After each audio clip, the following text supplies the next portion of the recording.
Hello everyone, welcome back to the channel. This is going to be an episode of GenX childhood. I'll tell you a little bit about how I grew up. I was born in 1965, so I'm at the very first year of GenX. And I grew up, and most of my memories were from the 70s and 80s. I grew up in a very small town in North Texas that was mainly filled with a lot of people with very small minds, and I never really felt comfortable there. But my family had been in that town since probably the 1880s, and I was related to a lot of people that I knew and didn't know but found out later. And I spent every weekend and all summer long on my grandparents' dairy farm, a little ways northeast from my hometown. I grew up doing farm work. We baled hay. I milked cows. I had a horse for a while. I used to bale hay. I always liked doing farm work because it made me feel like I was accomplishing something and helping my family at the same time. And plus, I had some very bad things happen to me when I was a small child. And the farm is really the source of the only really good memories I have from my childhood. So I'm very fond of those memories. My grandparents lived in a house on the farm, and there was about a quarter mile dirt road back to the dairy, the barn, and the pastures. There was a pasture next to their house, still had cows in it, but there was also a little goat shed that the previous owners of the house had built, and it was falling down because it was really old. But I used that little goat shed as my playhouse, and I used to go out there and pretend, oh, this is my house. And there was a dry creek bed that ran through the pasture, and it had red clay on the sides of it. I would dig up that red clay and wash the mud out and make myself little dishes to put in my little playhouse. Those are really good memories.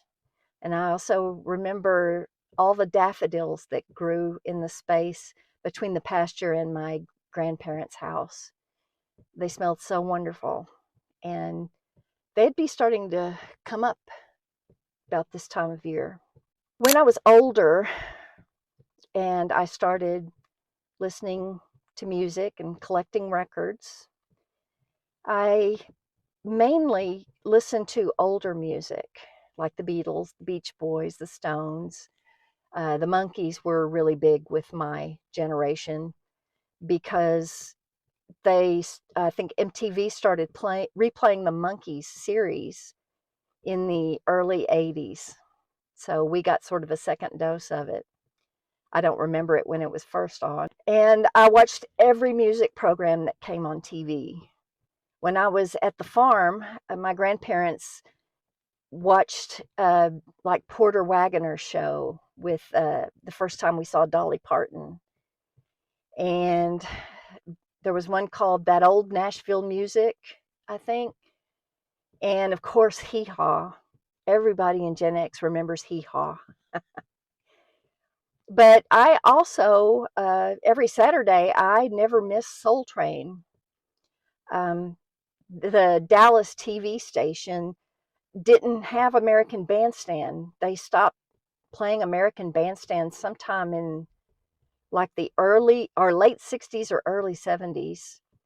So it was either Soul Train, or I would watch Fiesta Mexicana, or Cowboy Weaver and his Radio Ranch Hands.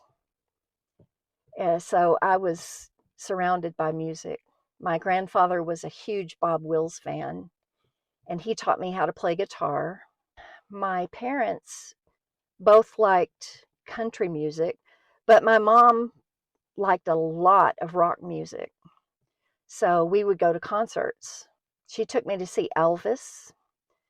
I saw the Stones. I saw the Who, Pink Floyd, Creedence Clearwater Revival, and the Eagles, which was actually the single most boring concert I've ever been to. I loved the Eagles, but the show, they just stood on stage.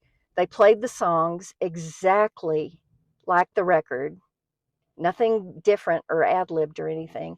And they didn't talk at all during the performance. So I was 10 years old and I thought, I could have stayed home and listened to the record for this. But later in the 70s, of course, is when punk hit. And I saw a story on the Sex Pistols about 1977 on 60 Minutes. And I was thrilled and amazed. And so when the Sex Pistols did their American tour, they came to Dallas and they were going to play at the Longhorn Ballroom, which is a country western bar. And I begged my mom to take me to see that show. I was 12 years old. And mom was like, hell no, I'm not taking you to see them. My God, she was aghast. So I didn't get to see the Sex Pistols at the Longhorn Ballroom. But a lot of my friends did. So I can ask them about the show and experience it vicariously. I worked for a record store, and the record company representatives would come in to give us promo records and things like that. And so I got comped on a lot of concerts around town. I got to go for free, which was a real perk. That's the musical part of my childhood. And I'll post extra episodes on different things like clothing and movies and habits and things like that later on. So stay tuned. If you like this content, please consider a like and subscribing. And I will see you in the next one.